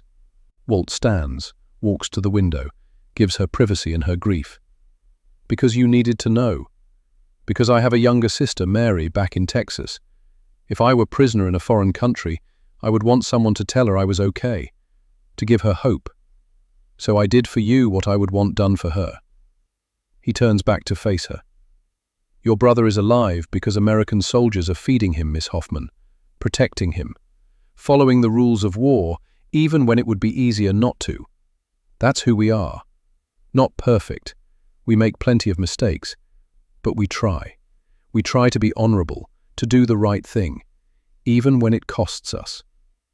Greta looks up at him through her tears. This man, this supposed enemy who has shown her more compassion than her own government ever did. "Thank you," she whispers, the words inadequate, but all she has. "Thank you, Corporal Brennan." "You're welcome, miss." He pulls out paper and a pen from his desk drawer. "You can write him a letter. I'll make sure it gets to him through proper channels. Might take a week or two, but it will reach him." That night, Greta does not write one of her hopeless, unsent letters into the void. She writes a real letter, one that will be delivered, one that Klaus will hold in his hands and read with his own eyes. "Dear Klaus, I am alive. I am in Texas, in a place called Camp Concordia. I am safe. An American corporal named Walter Brennan found you for me. He showed me your photograph. You are alive, and that knowledge has given me strength I did not know I still possessed. The Americans are not what we were taught, Klaus. They feed us the same food they eat. They treat us with fairness. They follow their rules even when it would be easier not to. I am learning that everything we believed was built on lies. The truth is harder than the lies were, but it is better, cleaner. I am changing, evolving, learning to see the world as it actually is, rather than as we were told it must be. I hope you are doing the same. We will see each other soon. When this is over, when they send us home, we will rebuild. But we will rebuild with truth this time, with wisdom learned from error. I love you. Stay strong. Your sister, Greta." She seals the letter, gives it to Walt the next morning, and for the first time since the war began, she has more than hope. She has certainty. Klaus is alive. Klaus will receive her words. Klaus will know she survives. The enemy found her family when her own country could not. The enemy gave her back her brother. What kind of enemy does that? The answer is simple, devastating, undeniable. No enemy at all, just people. Imperfect people, trying to do right in a world that makes doing right remarkably difficult. June 8, 1945. Camp Concordia, Texas. The transport trucks arrive in mid-morning, their diesel engines audible long before they appear on the horizon. Greta stands at the laundry building window, watching 50 new prisoners disembark. Their faces wear expressions she recognizes with painful clarity: terror barely controlled, exhaustion to the bone, defiant pride masking desperate fear. "More arrivals," Liesel observes, joining her at the window. "They look exactly as we did 4 weeks ago. They think they have arrived in hell." Greta nods slowly. "They will learn otherwise. But first, they must be willing to learn." Dr. Annalise appears behind them, drying her hands on a towel. Sergeant Caldwell asked if experienced prisoners would help with orientation. "Speak to the newcomers in German. Help them understand what this place actually is." Greta watches the processing line form, sees one woman in particular, young, perhaps 19, with dark hair and a frame so thin it seems she might blow away in the Texas wind. The girl's hands shake as she surrenders her papers to an American clerk. Something in Greta's chest constricts with recognition and purpose. Yes, she says, I will help them. 1800 hours, the mess hall. The new arrivals enter for their first dinner, and Greta does not need to watch the scene unfold to know exactly what will happen. She has lived this moment, knows it with the intimacy of personal experience. The smell hits them. Jean's barbecue, unmistakable and overwhelming.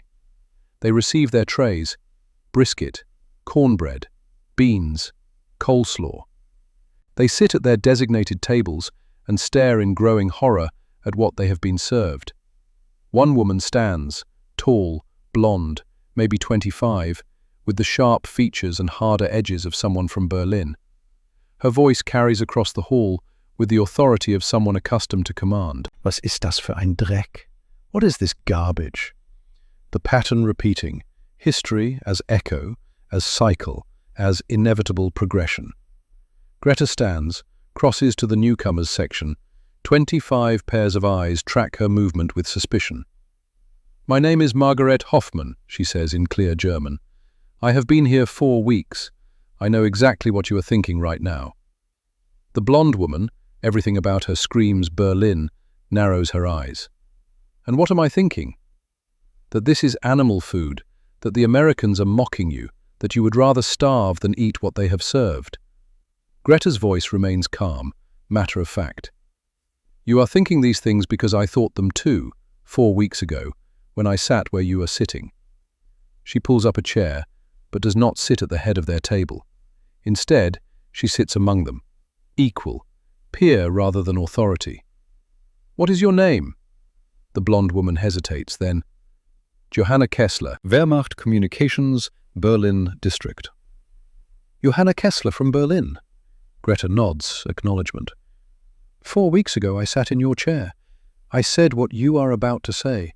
I refused this food because I believed it was beneath German dignity, beneath my dignity. The women are listening now, their anger momentarily suspended by curiosity. I was wrong. Murmurs ripple through the group like wind through grass. I was wrong about many things, about Americans, about this war, about what constitutes dignity and what constitutes foolishness. But most importantly, I was wrong about this food. She gestures toward the serving line, where Jean is cleaning his workspace. That man's name is Eugene Whitmore. His grandfather was born enslaved. Do you understand what that means? It means his grandfather was treated as property, as an object. He was beaten, worked until his body broke, saw his family torn apart and sold away like livestock. But after emancipation, after freedom came, his grandfather took the cooking skills he learned during bondage and transformed them, made them his own, created something beautiful from unimaginable suffering. Greta picks up a piece of brisket from the nearest tray. The women watch, riveted despite themselves. This meat is not slave food. This is survival transformed into art. This is a man saying, I endured, I survived, and I will create beauty from the ashes of my pain. She takes a bite, chews deliberately, makes them watch her swallow. 4 weeks ago, an American corporal I had been taught to hate found my brother for me, Klaus Hoffmann. He is alive in Camp Alva, Oklahoma. The Americans located him when our own government could not, or would not. That corporal showed me a photograph. My brother is healthy, safe, because Americans are feeding him the same food they feed their own soldiers. She sets down the meat, looks directly at Johanna. You can refuse to eat. That is your right as a human being with free will. But understand what you are actually refusing. Not just food, not just calories to keep your body functioning. You are refusing to acknowledge truth. The truth that we were lied to systematically and completely. The truth that the enemy is not the person serving you food with care. The enemy is the lie that sent us to war in the first place. Greta stands. I'm going to get seconds now, because I'm hungry. Because being alive is more important than being right. Because I would rather survive with wisdom than die with pride. She walks to the serving line. Jean serves her with a small, knowing smile. They have developed an understanding that requires no words. She returns to her usual table, where Liesel and Dr. Anneliese wait. Behind her, she hears whispered arguments, heated discussions in German. The cognitive dissonance of confronting evidence that contradicts belief. She does not turn to watch, does not need to. Within the hour, some of them will eat. Within the week, most of them will. Within the month, all of them will. Because hunger is patient and relentless. Because truth, once glimpsed, cannot be completely unseen. Because the human body has its own wisdom that supersedes ideology. June 10th, 1945. Johanna Kessler holds out until the second barbecue dinner. Then, with visible internal struggle, she eats, quickly, almost angrily, as though the food is an enemy to be defeated rather than sustenance to be enjoyed. But afterward, she approaches Greta during evening free time. "It was good," she says. The admission seems to cost her something. "The meat, it was very good." "Yes, it is. I still do not understand why they treat us this way. We are enemies. Our soldiers killed their men. Our bombers destroyed their cities. Why do they feed us so well?" Greta considers this question with the seriousness it deserves. "I think it is because they see us as people first, enemies second. We did the opposite. We saw enemies first, people second, if we saw people at all. Perhaps that difference explains why they won and we lost." Johanna sits heavily on the steps beside Greta. "My father was a party official, high-ranking. He believed until the very end, died in the last days of Berlin, defending rubble and ashes, defending nothing." Her voice carries the particular bitterness of someone whose sacrifice feels meaningless in retrospect. "My father believed too," Greta says quietly. "Died in an Allied bombing raid, convinced Germany would rise again, that temporary setbacks were merely tests of national will. He never doubted, never questioned. That certainty killed him as surely as the bomb." They sit in silence, two daughters of dead men who believed lies. "How do we honor them?" Johanna asks finally. "If everything they believed was false, if they died for nothing, how do we honor their memory?" "We honor them by being wiser than they were, by learning from their mistakes rather than repeating them, by building something true from the ruins of their illusions." Greta looks at the Texas sky, vast and indifferent to human suffering. "We cannot bring them back, cannot undo their deaths. But we can ensure those deaths taught us something, that their error purchased our wisdom." "And what have you learned?" "That the world is more complicated than we were taught. That kindness is not weakness. That people we were told to despise are capable of extraordinary decency. That barbecue is delicious." Despite everything, Johanna laughs, a small sound but genuine.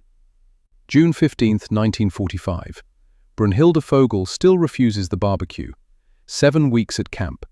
She eats breakfast and lunch without protest, but every Tuesday and Friday when Jean serves smoked meat, she sits alone with deliberate emptiness, her tray a statement rather than a vessel. She is wasting away with visible speed. Dr. Anneliese reports her weight has dropped to dangerous levels. The tremor in her hands has worsened. Her eyes have sunk so deeply into her skull that she resembles a living skeleton. That evening, after the mess hall has emptied and the other women have dispersed to various evening activities, Jean finds Hilda sitting alone in the barracks. She is writing in a journal, though her hand shakes so badly the words are barely legible. "Miss Vogel." His voice is gentle, non-threatening. "May I sit with you for a moment?" She looks up, startled. In 7 weeks, Jean has never approached her directly, has never pushed, simply served food when she came to the line, accepted her refusal without comment, moved on to the next person. She nods slowly, warily. Jean lowers himself onto the bunk across from her with the careful movement of someone conscious of invading personal space. He holds a small tin plate, bearing a single piece of brisket, perfectly cooked, still warm, representing hours of patient work. "I made this special for you. Extra care, extra love." "I do not—" "I know, but I want to tell you something first. Then you can decide." Hilda sets down her pen, waits with the wariness of someone who has been wounded and expects more wounding. Jean's voice is quiet but steady. "My grandfather Solomon Whitmore was born in 1850 in Vicksburg, Mississippi. He was born into slavery. Do you understand what that means, Miss Vogel? Not metaphorically enslaved or politically oppressed, actually legally owned by another human being. Property, like furniture, like livestock. Hilda's eyes widened fractionally. When he was 10 years old, the plantation owner sold his mother. Solomon watched them put her in a wagon, chain her to other enslaved people, and take her away. He never saw her again, never learned where they sent her, never knew if she survived the journey or died of despair. When he was 12, they sold his sister. Same thing, wagon, chains, disappearance. When he was 14, the overseer beat his father to death with a leather strap for the crime of looking him in the eye, for daring to meet the gaze of a white man as though he were an equal. Jean's hands rest calmly in his lap, but Hilda can see the emotion beneath the stillness. By the time emancipation came in 1865, Solomon Whitmore was 15 years old and completely alone in the world. His entire family, mother, father, sister, grandparents, aunts, uncles, all gone, sold away, worked to death, lost to history. He had nothing. No money, no education, no family, no home. Just freedom. Abstract freedom in a country that had spent 250 years treating people who looked like him as less than human.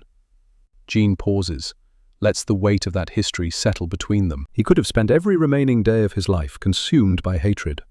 God knows he had justification. Every white person he encountered could have been a target for rage, could have been an enemy deserving of vengeance. But you know what he chose instead? What? Hilda's voice is barely a whisper. He chose to learn.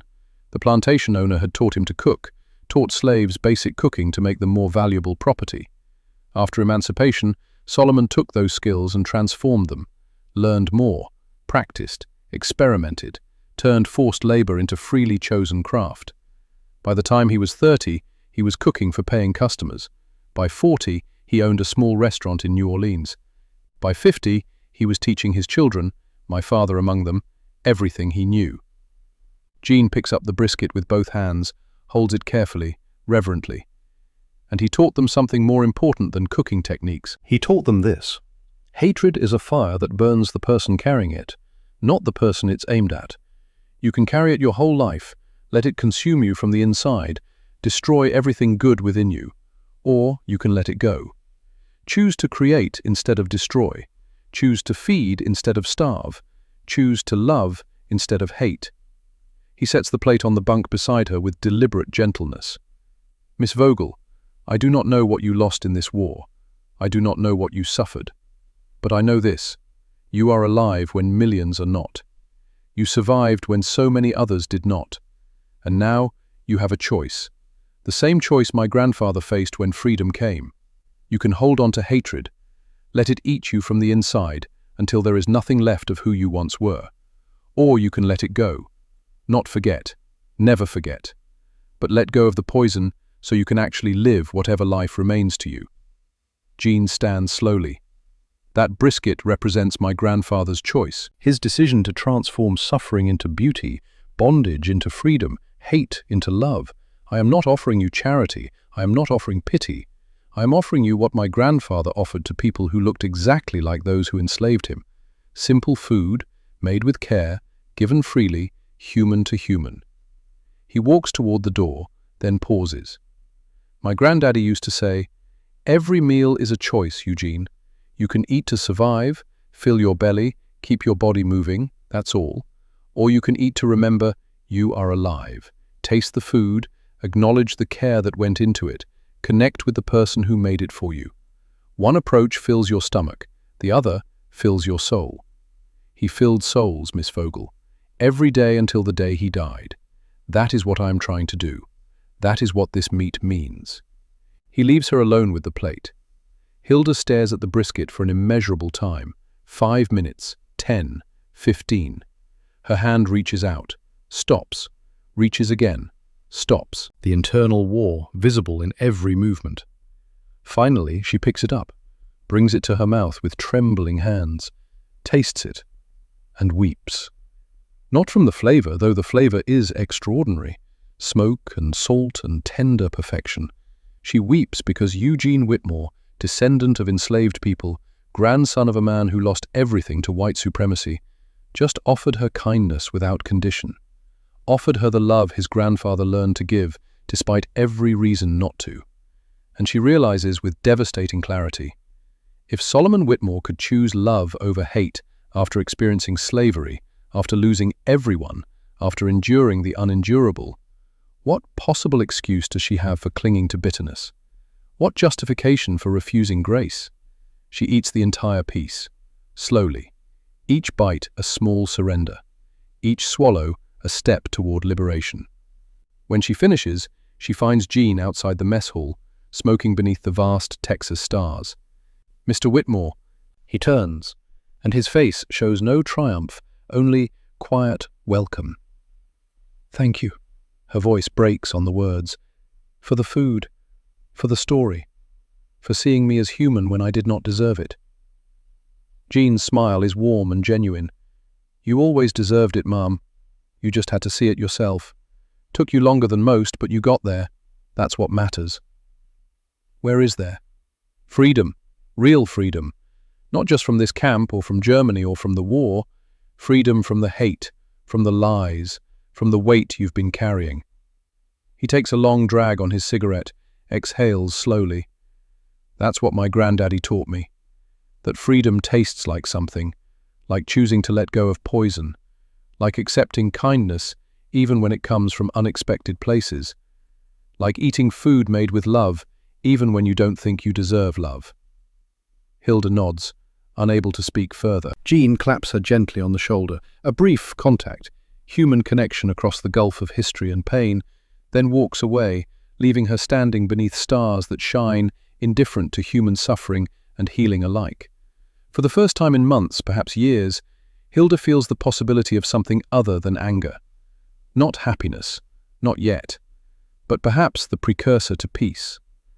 August 10th, 1945. The loudspeakers crackle during lunch, cutting through the ordinary sounds of eating and conversation. All German POWs prepare for transfer to processing centers. Repatriation to Europe will begin next week. Gather personal belongings and await further instructions. The mess hall goes silent, as though someone has stolen all the air. They are going home. Greta sits frozen, spoon halfway to her mouth. Home. Germany. What remains of it? That evening, Walt holds a final meeting in the mess hall. Every German woman attends, faces reflecting complex mixtures of relief, fear, uncertainty, grief. "You will be transferred to New York by train," Walt explains, his voice carrying the practiced calm of someone delivering difficult information with compassion. From there, ships to Bremen or Hamburg, depending on available transport. The entire journey will take approximately 3 weeks. You will receive documentation, basic provisions for travel, and confirmation of your prisoner status for processing in Germany. He pauses, and something in his expression softens. "We are holding a farewell dinner tomorrow night. All camp personnel and prisoners invited. Not mandatory, but we would like to say goodbye properly." A farewell, an ending to this strange interlude, this unexpected sanctuary. Greta's throat tightens with emotion she cannot quite name. August 11th, 1945. The final barbecue. Jean Whitmore has been cooking since before the sun rose. This is not merely dinner. This is ceremony, sacrament. Farewell. He has prepared everything he knows how to make. Brisket, of course, always brisket, but also ribs glistening with sauce, pulled pork tender enough to fall apart at a touch, sausages with snap and spice, beans simmered for hours with bacon and molasses, cornbread golden and sweet, coleslaw creamy and tangy, every dish representing years of learning, generations of tradition, love made edible. As the sun begins its descent toward the horizon, painting the sky in shades of orange and purple and gold, everyone gathers, soldiers and prisoners, guards and cooks, the entire small world of Camp Concordia assembling for one final shared meal. The tables have been pushed together into long rows. Americans and Germans will sit side by side. No separation, no divisions, just people sharing food. Walt Brennan stands at the head of the longest table, raises his tin cup. The crowd quiets, hundreds of eyes turning toward him. 3 months ago, he begins, his voice carrying across the assembly, most of you arrived here as enemies, adversaries, people who had been killing each other for years. Tonight, you leave as... I do not have the right word. Not friends exactly. The history is too heavy for that simple word. But not enemies either. Something new, something better, something that has no name yet because we are still inventing it. He looks at Jean. Eugene Whitmore taught us that food is more than fuel for the body. Food is communication. Food is bridge building. Food is proof that caring for each other is possible, even in the worst circumstances. He looks at Greta. Margaret Hoffman taught us that courage is not refusing to change your mind. Courage is changing when you learn you were wrong. That takes more strength than stubbornness, more integrity than pride. Walt raises his cup higher. To survival, to truth, to the possibility of building something better than what we destroyed. Hear, hear, the Americans respond. Prost, the Germans reply. They eat together. The barriers that separated them for months finally completely dissolved. Conversation flows in mixed languages, German and English interweaving, laughter emerging where silence once ruled. Stories shared, humanity recognized across the divisions that war created. Greta sits between Liesel and Johanna. Across from her, Private Desmond Shaw and Corporal Walt Brennan. At the head of the table, Gene Whitmore, presiding over his creation with the quiet satisfaction of someone who knows he has done meaningful work. The food is perfect. The company is warm. The moment is bittersweet, an ending that is also a beginning, a goodbye that carries forward rather than backward. After the meal, after the plates have been cleared and the tables wiped clean, Jean approaches Greta. He hands her a small card, the recipe card she has seen him consult, though this one is new, written fresh in his careful handwriting. What is this? My granddaddy's brisket recipe, not the full version, some secrets stay in the family. Jean's smile is gentle, but enough that you can make something good, something that will remind you. Greta's eyes blur with tears. Why give this to me? Because food is memory, Miss Hoffman. You take this recipe back to Germany, you make this brisket, and when you do, you remember. Remember that enemies can become people, that hate can transform into understanding, that war ends but kindness endures if we choose to carry it forward. I will. Her voice is fierce with promise. I swear I will never forget. Jean nods, satisfied. Walt appears beside them, holding a small package wrapped in brown paper and tied with string. Open it later, he says, when you are alone. What is it? Something to remember us by, and something you need. That night in the barracks, Greta unwraps the package with careful hands. Inside, a photograph in a simple frame. Walt, Jean, Desmond, and several other soldiers standing with Greta, Liesel, Dr. Annalisa, Hilda, and Johanna. Taken last week during a work break. Everyone is smiling, genuine smiles, not the forced expressions of propaganda. Beneath the photo, a Zippo lighter, chrome, engraved with words burned into the metal. Truth greater than lies. WB, 1945. And at the bottom of the package, 2 letters. The first is from Klaus. Walt must have requested it. Her brother's handwriting, slightly shaky but unmistakably his, telling her he is well, that he is coming home soon, that he loves her and cannot wait to see her. The second letter is a copy of one Walt already mailed to Klaus weeks ago, informing him that his sister is safe, healthy, and thinking of him always. Greta holds these objects, these simple, precious things, evidence that kindness existed in the midst of war, evidence that she mattered to people who had no obligation to care. She packs them carefully in her small bag, along with Jean's recipe card, along with a few other possessions she has accumulated. Tomorrow she leaves, returns to a Germany that no longer exists, to a home that is rubble and ash. But she carries these things with her, and they will carry her through whatever comes next. September 15th, 1945. Hamburg, Germany. The city is a corpse, 80% destroyed. Where buildings once stood, now only mountains of rubble remain. Craters replace streets. Broken pipes leak water or gas or nothing at all. Shattered glass catches the weak sunlight, glittering like malevolent stars. The smell, even months after the bombing stopped, is death and smoke and despair. Greta walks through streets she no longer recognizes, searching for her family's apartment building on Marienstrasse. She finds the location, a pile of bricks, a collapsed facade, a hole in the earth where home used to be. But voices echo from below ground, the basement. People have made shelter in the darkness, surviving like rats in the ruins. Margaret? A voice. Impossible. Familiar. Beloved. Greta turns. Her mother. Ilse Hoffmann. Skeletal. Grey. Eyes sunken with hunger and grief and endurance. But alive. Impossibly, miraculously alive. They embrace in the rubble-strewn street, hold each other with desperate strength, both crying, great, heaving sobs of relief and grief tangled together. "Klaus?" Greta asks when she can speak.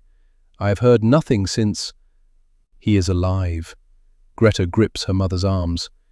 "In America, Camp Alva, Oklahoma, healthy, safe, coming home. The Americans found him for me. An American corporal showed me a photograph. Klaus is alive, Mama. He is alive." Ilse's legs give out. Greta catches her, holds her while she weeps with relief so profound it resembles breaking. That night at the basement shelter, 20 people living in a space designed to store coal, Greta opens her bag, takes out Jean's recipe card. "What is that?" Ilse asks, her voice hoarse from crying. Greta studies the card, the careful handwriting, the simple instructions. "This is hope, Mama. This is how we begin to rebuild." She has no smoker, no proper equipment, but she has fire, scavenged from bombed buildings. And through careful trading of her military-issue watch, she acquires a small piece of beef, tough, questionable quality, but meat nonetheless. She cooks it as Jean taught her, over coals in a makeshift grill fashioned from a metal barrel. Low temperature, many hours, following the instructions as closely as conditions allow. It is not perfect, not even close to what Jean produced. But when it is finished, dark and smoky and tender enough to pull apart with fingers, she serves it to her mother, to the neighbors in the basement, to strangers who have nothing. They eat in silence, and for a moment in the ruins of Hamburg, something resembling hope flickers in their eyes. "Where did you learn this?" Ilse asks, her voice wondering. "From a man whose grandfather was enslaved," Greta says quietly. "He taught me that creating beauty from suffering is the highest form of resistance, that feeding people with care is how we rebuild humanity after it has been destroyed." "What was his name?" "Eugene Whitmore, and I will never forget him as long as I live." January 20th, 1946, Hamburg. Klaus returns on a morning so cold the air feels like knives. Brother and sister reunite on the frozen street, hold each other, weep, laugh, grateful beyond the capacity of language to express. That night, Greta cooks brisket again. Better this time, she is learning, improving with each attempt, getting closer to what Jean taught her. Klaus takes a bite. His eyes widen. "What is this?" "Freedom," Greta says simply. "This is what freedom tastes like." He chews slowly, thoughtfully. "Where did you learn to make this?" "Texas, in a prison camp, from a black cook who showed me more kindness and wisdom than our own leaders ever did." Klaus is silent for a long moment, processing this information. "Tell me everything," he says finally. She does, the whole story, the refusal, the 90 minutes, the transformation, Walt finding him, Jean's philosophy, the farewell, every detail. "We were lied to," Klaus says when she finishes, "about everything." "Yes. So what do we do now? How do we live with that knowledge?" Greta looks at the recipe card pinned to the wall of their basement dwelling. At the photograph she has already hung beside it, evidence that goodness existed even in war. At the lighter she keeps in her pocket always. "We build something true. We feed people. We tell the truth about what we experienced. We create beauty from this suffering. We honor the dead by being wiser than the lies that killed them." "How do we start?" "I have an idea." March 1946. Hamburg, Reeperbahn Street. A small building, damaged but standing when so much else has fallen. Greta and Klaus spend weeks clearing rubble with their bare hands, repairing the roof with salvaged materials, building tables from scavenged wood, finding equipment piece by piece, a miracle here, a trade there. Liesel has returned to Hamburg. She helps every day, her optimism somehow intact despite everything. Dr. Anneliese chooses to stay in the city rather than return to her rural hometown. She is needed here, she says, where the suffering is concentrated. Above the door, Klaus paints a sign in careful letters: Whitmore's Table. The menu is radically simple. One item, Texas brisket, made according to Jean's recipe as closely as scarcity and circumstance allow. They charge nothing. This is not a business. This is a mission, a promise kept, a debt acknowledged. The first day 40 people eat. Refugees, survivors, orphans, children with old eyes, old people with nothing left to lose. Word spreads through the ruins like water finding cracks. The second day 70 people come. They line up in the cold, patient with the patience of those who have endured worse than waiting. By the end of the first week, a line forms around the block every afternoon. Greta stands behind the serving counter, slicing meat, serving portions, giving away everything they make and then somehow finding more to make. "Why do you do this for free?" someone asks, a question she hears daily. "Because someone did it for me when I needed it most. Because this is how we rebuild. Not with anger or revenge, but with generosity and truth. Because my country taught me to hate, and an enemy taught me to care. I choose to honor the teacher, not the country." Donations come. From American soldiers still stationed in Germany, word reaches them about a German woman cooking American barbecue for free in Hamburg's ruins. From German civilians who manage to find a little extra to share. From relief organizations and churches and individuals who recognize something worth supporting. Whitmore's Table grows. Within 6 months, 500 meals a day. Within a year, 1,000. Within 5 years, they have served over 1 million meals. And Greta has not charged a single pfennig. Not ever. Not once. 1952. The restaurant thrives. Still free, still serving, still operating on the principle that Jean taught Greta. Food is love made visible, and love should be given freely. Klaus manages the smoker now. He has learned the technique, mastered it, made small innovations that somehow improve even Jean's perfect method. Liesel manages the line with gentle efficiency. Dr. Anneliese provides medical care to those who need it, which is everyone. Greta stands in the kitchen, 47 years old, hair graying at the temples, hands marked by years of work. She holds Jean's recipe card. The paper has become translucent with age and handling. The ink has faded, but she has memorized every word, every instruction, every comma. A letter arrives. American postage. Her heart jumps. It is from Walt Brennan. He is coming to Germany, consulting work for the reconstruction effort. He asks if he can visit. Greta writes back immediately. "Yes, please. Come see what you and Jean helped build. Come see what seeds you planted." September 12, 1992. Hamburg, Whitmore's Table. 46 years after opening its doors, the restaurant still stands, still serves, still operates on Jean's principle. Greta is 73 now. The restaurant is run by her daughter Anna, but Greta still comes every day, still serves when her hands allow it, still remembers. Jean's recipe card hangs on the wall in a protective frame. The handwriting is barely visible now, faded by time and light, but Greta could recite it with her eyes closed. Beside it, the photograph from 1945. 5 people, smiling. 3 of them gone now. Desmond Shaw, killed in Korea in 1951. Dr. Anneliese Fischer, cancer in 1978. Eugene Whitmore, heart attack in 1989, while tending his smoker, doing what he loved until his final breath. The door opens with its familiar chime.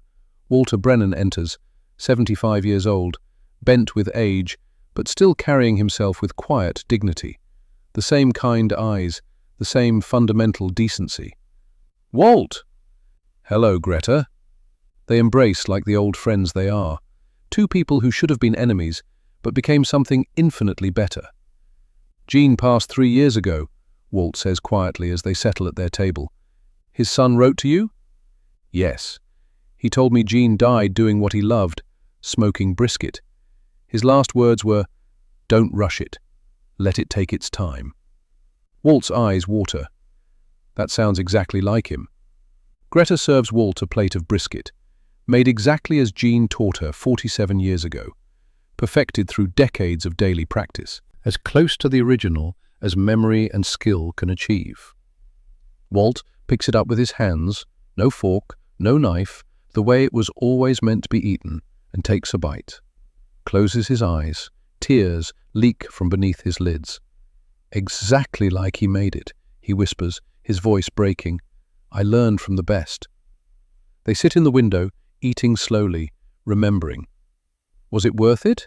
Walt asks finally, gesturing at the restaurant, at the people of all nations eating together. "Everything you built here, all these years, was it worth it?" Greta looks around, at the photographs on the walls documenting 46 years of service, at the people eating, Germans, Turks, Americans, Africans, all nations, all eating together, at the legacy that will outlive her. 2.3 million meals served over 46 years, she says quietly. Not one person ever charged. Every meal given freely. All of it built on what Jean taught me in 90 minutes on May 15th, 1945. She touches the frame holding Jean's card with reverent fingers. "Jean taught me that food is more than sustenance. It is connection, communication, evidence that we care.